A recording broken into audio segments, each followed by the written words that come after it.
Hello दोस्तों, आज है 24 फरवरी 2025 दिन सोमवार का। हिंदी तिथि फाल्गुन कृष्ण एकादशी। और आइए बात करते हैं आज के मुख्य समाचार, बड़ी खबरें, देश और दुनिया का ताजा अपडेट लेकर हाजिर हो गए हैं। आज का ये वीडियो भी बहुत ही ज्यादा स्पेशल होने वाला है। किसान भाइयों के बैंक खातों में आज पीएम किसान सम्मान निधि योजना का पैसा भी आने वाला है। महिलाओं के लिए प्रधानमंत्री नरेंद्र मोदी जी ने एक बड़ा तोहफा दिया है। महाकुंभ से जुड़े अपडेट जानेंगे। सरकारी कर्मचारियों के लिए, पढ़ने वाले बच्चों के लिए और बड़े बुजुर्गों के लिए भी काफी सारी काम की अपडेट खबरें देखेंगे। वीडियो में आपको बहुत मजा आने वाला है। पूरा वीडियो आप ध्यान से आखिर तक जरूर देखते रहिएगा, है ना। तो बिना टाइम विलंब के शुरुआत करते हैं आज की पहली बड़ी खबर। सबसे पहले तो आपको बताएं खेल जगत से जुड़ा सबसे जरूरी और बड़ा अपडेट। भारत ने चैंपियंस ट्रॉफी के दूसरे मैच में पाकिस्तान को 6 विकेट से हरा दिया है। भारत ने पाकिस्तान से साल 2017 चैंपियंस ट्रॉफी फाइनल में हार का बदला ले लिया है। भारत ने चैंपियंस ट्रॉफी में अब 2 मैच जीत लिया और सेमीफाइनल में पहुंच चुकी है। भारत ने पाकिस्तान को 6 विकेट से हरा दिया। टॉस जीतकर पहले बल्लेबाजी करते हुए पाकिस्तान की टीम ने 49.4 ओवर में 241 रन बनाए। जवाब में भारत ने 42.3 ओवर में 4 विकेट गंवाकर यह लक्ष्य हासिल कर लिया। विराट कोहली ने वनडे कैरियर का 51वां शतक भी लगाया। केंद्रीय गृह मंत्री अमित शाह और पश्चिम बंगाल के मुख्यमंत्री ममता बनर्जी ने भी टीम इंडिया को जीत की बधाई दी है। वहीं आईआईटी बाबा की भविष्यवाणी फेल हो गई। भारत की इस ऐतिहासिक जीत के साथ ही आईआईटी बाबा की भविष्यवाणी भी फेल हो गई है। स्वयंभू बाबा अभय सिंह ने इस हाई वोल्टेज मैच को लेकर भविष्यवाणी की थी और कहा था कि भारत पाकिस्तान के खिलाफ मैच हार जाएगा। यानी आईआईटीएन बाबा की भविष्यवाणी इस मैच को लेकर बिल्कुल गलत साबित हुई है। वहीं सोशल मीडिया पर बाबा ट्रोल हो गए और ट्रोल होने के बाद आईआईटी बाबा ने माफी भी मांगी है।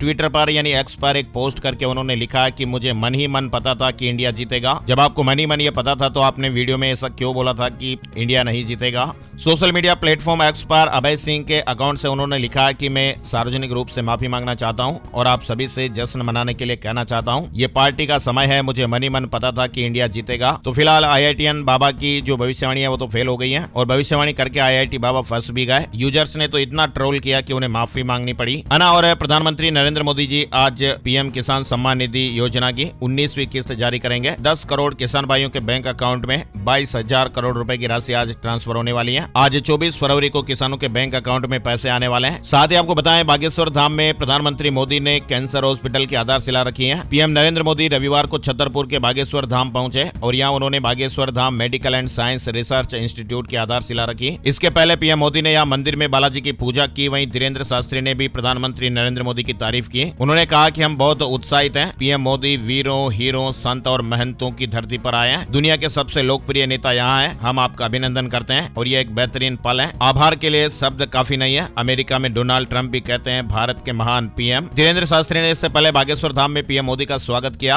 उन्हें बालाजी महाराज का विग्रह और स्मृति चिन्ह भेंट किया गया। इस अवसर पर मध्य प्रदेश के सीएम डॉक्टर मोहन यादव भी मौजूद थे। धीरेन्द्र शास्त्री ने कहा कि पीएम मोदी का विजन और मिशन देश को विकसित बनाना है। अब तक अस्पतालों में मंदिर होते थे, अब मंदिर में अस्पताल होगा। भारत तेजी से विकास कर रहा है। वहीं पीएम मोदी ने भी कार्यक्रम को संबोधित करते हुए कहा कि मध्य प्रदेश के छतरपुर में Bageshwar Dham medical and science research institute की आधारशिला रखकर अत्यंत हर्षित हूं। वहीं पीएम मोदी की मां के नाम पर होगा एक ward. Bageshwar Dham cancer hospital के शिलान्यास के दौरान ये बड़ा ऐलान हुआ। बागेश्वर धाम के पीठाधीश्वर पंडित धीरेन्द्र कृष्ण शास्त्री ने ऐलान किया कि इस कैंसर हॉस्पिटल के एक वार्ड का नाम पीएम मोदी जी की मां के नाम पर होगा। वहीं प्रधानमंत्री नरेंद्र मोदी ने बागेश्वर धाम में कहा कि नेताओं का एक दल ऐसा है जो धर्म का मखौल उड़ाता है और ये हमारे पर्व और परंपराओं को गाली देते रहते हैं। हिंदू आस्था से नफरत करने वाले ये लोग सदियों से किसी न किसी भेष में रहते रहे हैं। ये हमारी मान्यताओं, संस्कृति और मंदिरों पर हमला करते रहते हैं। विदेशी ताकतें भी इन लोगों का साथ देती हैं। साथ ही अपडेट में आपको बताएं असम के 2 दिवसीय दौरे पर प्रधानमंत्री मोदी आज सोमवार को गुवाहाटी पहुंचेंगे। वहीं पीएम मोदी 24 फरवरी को आज बिहार के दौरे पर भी हैं। साथ ही आपको अपडेट बताएं प्रधानमंत्री नरेंद्र मोदी ने रविवार को मन की बात के जरिए देश को संबोधित किया। मन की बात के 119वें एपिसोड का प्रसारण हुआ और इस एपिसोड में इसरो, नारी शक्ति से लेकर आर्टिफिशियल इंटेलिजेंस तक पीएम मोदी ने मन की बात के जरिए देश को संबोधित किया। चलिए आगे बढ़ते हैं। बड़ी खबर, दिल्ली विधानसभा में आतिशी विपक्ष की नेता होंगी। आम आदमी पार्टी विधायक दल ने पूर्व सीएम को चुना। पूर्व मुख्यमंत्री और कालकाजी से विधायक आतिशी विधानसभा में विपक्ष की नेता होंगी। आम आदमी पार्टी की रविवार को हुई विधायक दल की बैठक में उन्हें नेता चुन लिया गया। बैठक में अरविंद केजरीवाल के अलावा पार्टी के सभी 22 विधायक मौजूद थे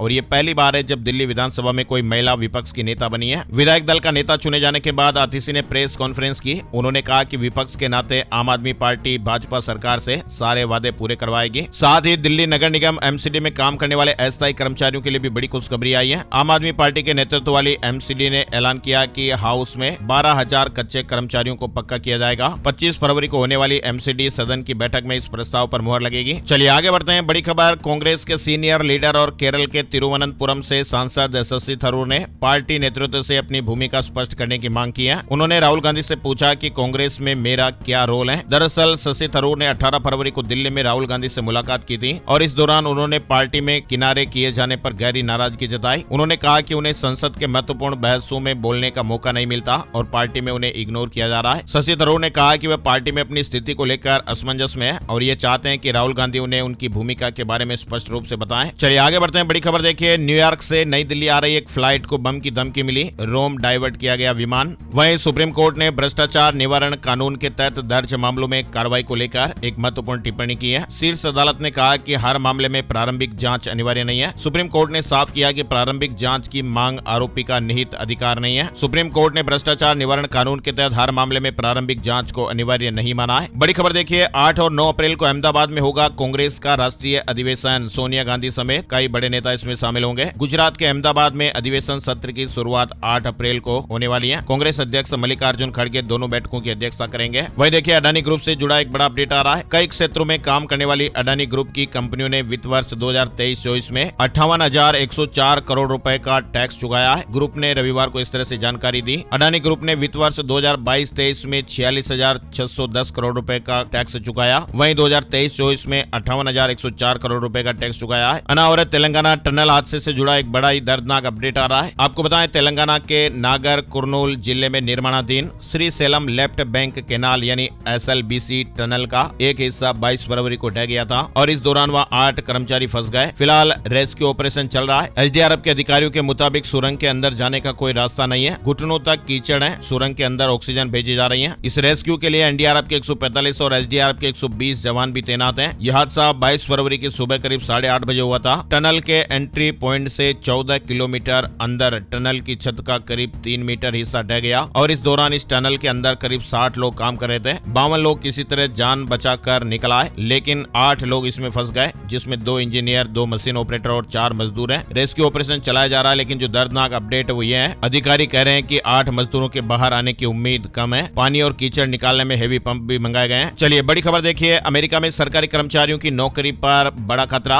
अब बताना होगा अपना काम वरना छुट्टी हो जाएगी। एलन मस्क के आदेश से हड़कंप मच गया है। अमेरिका में संघीय कर्मचारियों की नौकरियों पर तलवार लटक गई है। एलन मस्क की एक घोषणा के बाद सभी कर्मचारियों को ईमेल भेजा गया है और इस ईमेल में उनसे उनके काम के बारे में जानकारी मांगी गई है।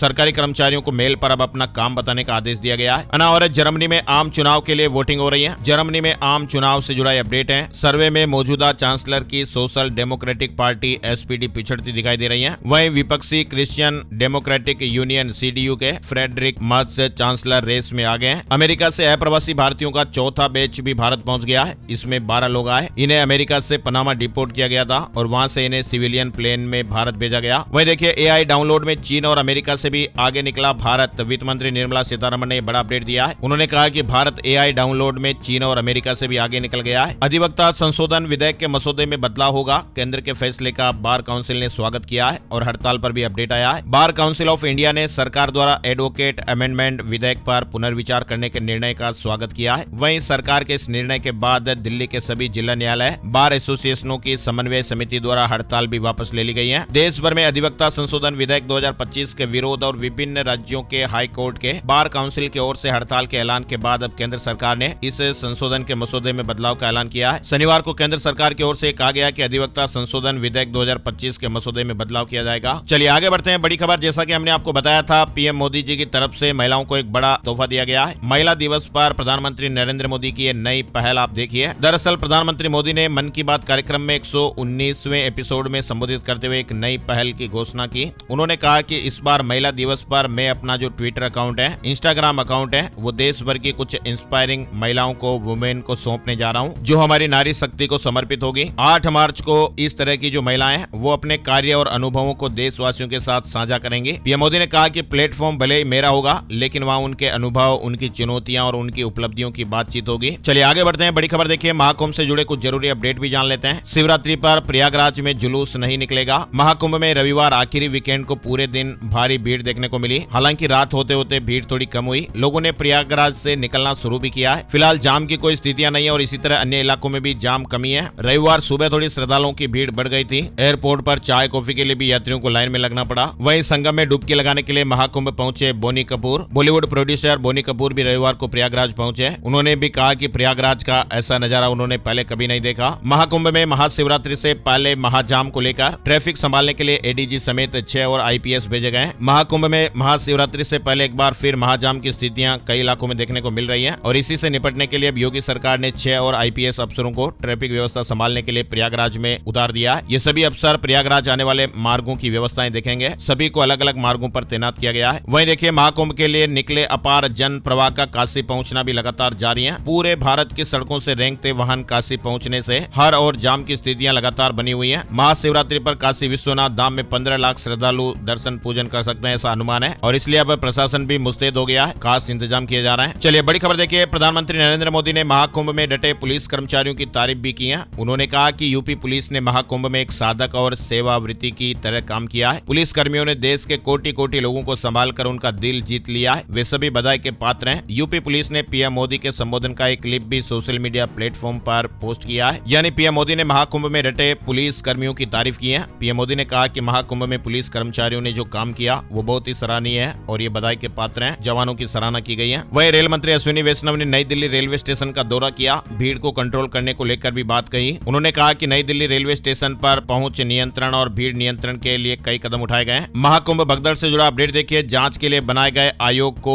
1 महीने का अब अतिरिक्त समय मिला है। अब मार्च में देनी होगी रिपोर्ट। प्रयागराज महाकुंभ में मौनी अमावस्या पर हुए हादसे में 30 लोगों की जानें चली गई थी। अब इस मामले की पड़ताल के लिए गठित 3 सदस्यीय न्यायिक आयोग की समय सीमा 1 महीने बढ़ा दी गई है। चलिए बड़ी खबर देखिए, यूपी बोर्ड एग्जाम 2025 यानी उत्तर प्रदेश बोर्ड की परीक्षाएं आज से शुरू हो रही हैं, लेकिन प्रयागराज में महाकुंभ के चलते 24 फरवरी को होने वाली परीक्षा स्थगित कर दी गई है और ये परीक्षा अब 9 मार्च को होगी और बाकी सभी जिलों में जो परीक्षाएं हैं वो पूर्व निर्धारित कार्यक्रम के अनुसार होने वाली है। यूपी में परीक्षाएं 24 फरवरी से शुरू होकर 12 मार्च तक चलेगी। और तमिलनाडु में रेलवे स्टेशन का हिंदी नाम मिटाया गया। सीएम स्टालिन ने कहा कि केंद्र 10,000 करोड़ दे तब भी न्यू एजुकेशन पॉलिसी लागू नहीं करेंगे। केंद्र और तमिलनाडु सरकार के बीच ट्राई लैंग्वेज तमिल, हिंदी और अंग्रेजी वार जारी है। रविवार को कोयम्बटूर के पोलाची रेलवे स्टेशन के बोर्ड पर स्टेशन के हिंदी नाम को डीएम के कार्यकर्ताओं ने काले रंग से मिटाया। शेयर बाजार में इस हफ्ते उतार चढ़ाव का अनुमान है। भारत और अमेरिका के जीडीपी आंकड़ों से लेकर एफआईआई डीआईआई फ्लो तक कई ऐसे फैक्टर्स है जो बाजार की चाल तय करेंगे। शेयर बाजार में इस हफ्ते उतार चढ़ाव देखने को मिल सकता है। चलिए भूकंप से जुड़े कुछ जरूरी अपडेट आपको बताते हैं। जम्मू कश्मीर के कुपवाड़ा जिले में रविवार शाम करीब 8:47 के लगभग भूकंप के झटके महसूस किए गए। रिक्टर स्केल पर भूकंप की तीव्रता 3.8 मापी गई। भूकंप का केंद्र कुपवाड़ा बताया जा रहा है। इसके अलावा उत्तर प्रदेश के गाजियाबाद में भी भूकंप के झटके महसूस हुए।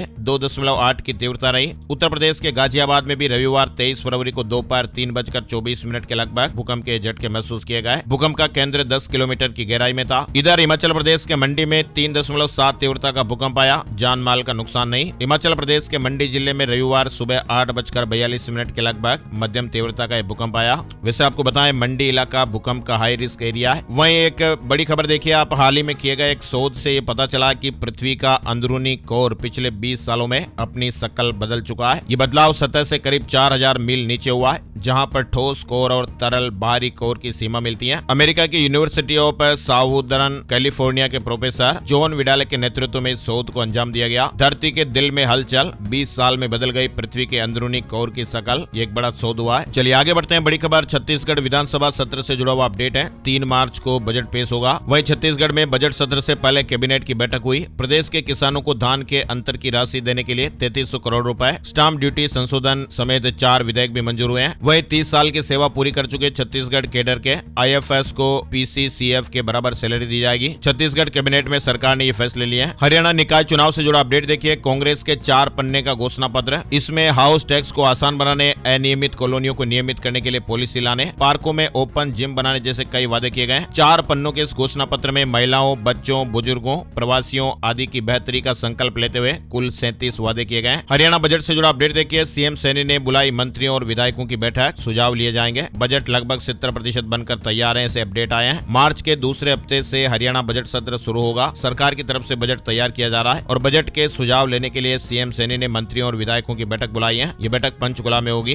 3 और 4 मार्च को पंचकुला में मंत्री और विधायकों से विचार विमर्श करेंगे और उनके सुझावों को बजट में शामिल किया जाएगा। हरियाणा के प्राइमरी स्कूलों में भर्ती होंगे संस्कार टीचर, 12वीं पास आवेदन कर सकेंगे। रोज 2 घंटे पढ़ाने के मिलेंगे 9240 रुपए। हरियाणा सरकार ने नई शिक्षा नीति के तहत एक बड़ा कदम उठाया है। है। हरियाणा प्रदेश के प्राइमरी स्कूलों में संस्कार अध्यापकों की नियुक्ति की जाएगी। महिलाओं के लिए 33% आरक्षण का प्रावधान भी है। वहीं देखिए हरियाणा में 10वीं बोर्ड परीक्षा प्रश्न पत्र पर QR कोड होगा। पेपर लीक हुआ तो तुरंत पता चलेगा। पंजाबी अभिनेत्री सोनिया मान की राजनीति में एंट्री हो गई है। आम आदमी पार्टी में शामिल हुई। पंजाब की मशहूर अभिनेत्री सोनिया मान ने आम आदमी पार्टी में शामिल होकर अपने राजनीतिक सफर की शुरुआत कर दी है। वहीं देखिए हिमाचल प्रदेश से बड़ी खबर आ रही है। हिमाचल प्रदेश के शिमला में रविवार को बजट सत्र से पहले नई पेंशन कर्मचारी महासंघ की प्रदेश कोर कमेटी की बैठक संपन्न हुई। इस बैठक में OPS के छूटे कर्मचारियों को इसके दायरे में लाने और प्रदेश में कर्मचारियों की लंबित देनदारियों के मसलों को हल करवाने के विषय में चर्चा की गई। बैठक में प्रदेश के कर्मचारियों ने केंद्र सरकार की यूनिफाइड पेंशन स्कीम यानी UPS का एक मत से विरोध भी किया। वहीं देखिए भोपाल के एक युवक की रीवा में हार्ट अटैक से जान चली गई। कुंभ जा रहा था। 19 साल के इस युवक की जान चली गई। रॉयल एनफील्ड की पहली इलेक्ट्रिक बाइक भारत में पेश हो गई है। Flying flee C6 single charge में 200 किलोमीटर चलेगी। ABS क्रूज कंट्रोल जैसे कई फीचर्स भी देखने को मिलेंगे। एक्सपेक्टेड इसकी प्राइस 4.5 लाख रुपए के लगभग है। उत्तराखंड के छात्रों के लिए गुड न्यूज आ रही है। अब किताबों के साथ कॉपियां भी फ्री देगी सरकार। उत्तराखंड के शिक्षा मंत्री डॉक्टर धन सिंह रावत ने कहा कि प्रदेश में 10 लाख स्कूली बच्चों को किताबों के साथ ही कॉपियां भी फ्री दी जाएगी। उन्होंने कहा कि दामी सरकार ने बजट में इसका प्रावधान किया है। केंद्र सरकार का बड़ा ऐलान, 75 साल से ऊपर के बुजुर्गों पर नहीं लगेगा टैक्स। क्या इस तरह का वायरल मैसेज आपको भी मिला है? सोशल मीडिया का जमाना और कब क्या वायरल हो जाए कुछ भी कहा नहीं जा सकता। सोशल मीडिया पर एक इसी तरह का एक मैसेज वायरल हो रहा है जिसमें ये दावा किया जा रहा है कि भारत सरकार अब 75 साल से अधिक उम्र के लोगों से कोई टैक्स नहीं लेगी। लेकिन आपको बताएं कि सरकार ने इस वायरल हो रहे मैसेज को लेकर जानकारी दी है और कहा कि ये मैसेज बिल्कुल फर्जी है। अब सवाल ये उठता है कि आखिर 75 साल का ये जो आंकड़ा है वो कहां से आया? तो दरअसल आपको बताएं कि सरकार ने 75 साल से अधिक की उम्र के लोगों को टैक्स से जुड़ी एक बहुत बड़ी राहत दी है, लेकिन वे टैक्स छूट नहीं है। लेकिन सोशल मीडिया पर जो इस तरह का मैसेज सर्कुलेट हो रहा है वो बिल्कुल फर्जी है। चलिए बड़ी खबर देखिए। CS एग्जीक्यूटिव प्रोफेशनल दिसंबर 2024 का रिजल्ट 25 फरवरी को जारी हो जाएगा। Indian institute of company secretary of India ICSI 25 फरवरी 2025 को प्रोफेशनल प्रोग्राम और एग्जीक्यूटिव प्रोग्राम दिसंबर 2024 के रिजल्ट जारी करने वाला है। उत्तर प्रदेश के मुख्यमंत्री योगी आदित्यनाथ ने युवाओं से जॉब क्रिएटर बनने का आह्वान किया है। उन्होंने कहा कि उत्तर प्रदेश में इसके लिए अपार संभावनाएं हैं और जल्द ही प्रदेश $1 ट्रिलियन की अर्थव्यवस्था वाला राज्य बनने जा रहा है। हरियाणा से जुड़ा एक अपडेट देखिए। अब कैंडिडेट की तरह गिना जाएगा नोटा। इससे हारने वाले दोबारा नहीं लड़ सकेंगे चुनाव। यानी हरियाणा निकाय चुनाव में नोटा को कल्पित चुनाव प्रत्याशी का दर्जा दिया गया है। अगर नोटा को सभी प्रत्याशियों से अधिक वोट मिलते हैं तो दोबारा चुनाव होगा। दोबारा चुनाव में नोटा से हारने वाला कोई भी प्रत्याशी चुनाव नहीं लड़ सकेगा। इसके अलावा नोटा के पक्ष में पड़े वोटों को रिकॉर्ड कर लिया जाएगा। अगर चुनाव में नोटा और प्रत्याशी को बराबर वोट मिलते हैं तो प्रत्याशी ही विजेता होगा। चुनाव आयोग ने नोटा यानी उपरोक्त में से कोई नहीं को कल्पित चुनाव प्रत्याशी का दर्जा दिया हुआ है। निकाय चुनाव में अगर नोटा को सभी प्रत्याशियों से अधिक वोट मिल जाते हैं तो ऐसी स्थिति में दोबारा चुनाव कराने का प्रावधान है। चलिए आगे बढ़ते हैं। बड़ी खबर देखिए। OpenAI का चीन पर क्रैकडाउन, कई अकाउंट्स पर बैन लगा दिया गया है। चोरी छुप के अकाउंट्स सोशल मीडिया मॉनिटरिंग से जुड़ी कुछ गतिविधियों में शामिल थे। उत्तर प्रदेश से जुड़ा अपडेट देखिए। UP BJP जिला अध्यक्षों के चुनाव में देरी पर प्रदेश अध्यक्ष ने सफाई दी है। महाकुंभ और दिल्ली चुनाव को वजह बताया। यानी यूपी में जिला अध्यक्षों के होने वाले चुनाव में हो रही देरी पर उत्तर प्रदेश BJP अध्यक्ष भूपेंद्र चौधरी ने स्थिति स्पष्ट की है। उन्होंने कहा कि जल्द यह प्रक्रिया पूरी हो जाएगी। उत्तराखंड से जुड़ा अपडेट आ रहा है। UCC में विवाह पंजीकरण का निवास प्रमाण से कोई संबंध नहीं। गृह विभाग ने इन तथ्यों पर रखी बात। बड़ी खबर है। दरअसल कई तरह की भ्रामक खबरें सोशल मीडिया पर चल रही हैं। ऐसा कहा जा रहा है कि बाहरी लोगों को यहाँ पंजीकरण कराने से राज्य का निवास प्रमाण पत्र मिल जाएगा, जबकि गृह विभाग ने स्पष्ट किया कि UCC में निवास प्रमाण पत्र का कोई प्रावधान नहीं है। पंजाब नेशनल बैंक ने अभी हाल ही में ब्याज दरों में कटौती की है। PNB कम ब्याज दरों पर होम लोन दे रहा है। अब आपको होम लोन, कार लोन सस्ते मिलेंगे। PNB से जुड़ा अपडेट है। संभल में भी हाल ही में मस्जिद के सर्वे के दौरान हिंसा भड़क गई थी और इसमें 4 लोगों की जानें भी चली गई। वहीं इस दौरान अपराधियों की पहचान में CCTV कैमरों की महत्वपूर्ण भूमिका रही और ऐसे में अभी शहर की सुरक्षा को ध्यान में रखते हुए 300 CCTV कैमरे लगाए जाएंगे। महाराष्ट्र की लाडली बहनों के लिए खुशखबरी आ रही है। 7 किस्तें तो बैंक खाते में आ चुकी है। अब 8वीं किस्त की तैयारी हो रही है। लाडली बहना योजना की फरवरी महीने की 8वीं किस्त 24 फरवरी से सभी पात्र लाभार्थी महिलाओं के बैंक खातों में जमा होनी शुरू हो जाएगी। ऐसे अपडेट्स हैं। झारखंड से खबर देखिए। बैन के बाद गुटखा के पान मसाला के भाव काफी ज्यादा बढ़ गए हैं और ऐसे में अब गुटखा और पान मसाला खाने वालों को हेमंत सरकार ने चेतावनी भी दी है। दुकानदार प्रतिबंध होने के बावजूद भी इन उत्पादों को ऊंचे दामों पर बेच रहे हैं। सरकार ने अब इस संबंध में सख्त कार्रवाई की चेतावनी दी है। झारखंड में हेमंत सरकार ने मनरेगा मजदूरों को खुशखबरी दे दी है। अब पहले से 1.5 गुना अधिक भुगतान मिलेगा। झारखंड में मनरेगा मजदूरी दर में बढ़ोतरी की जाएगी और इससे श्रमिकों को कम मेहनत पर अधिक मजदूरी मिलेगी। सेबी ने एक्सिस सिक्योरिटीज पर 10 लाख रुपए का जुर्माना लगाया है। वही देखिए बड़ी खबर मौसम से जुड़ा अपडेट है। 15 राज्यों में बारिश का अलर्ट।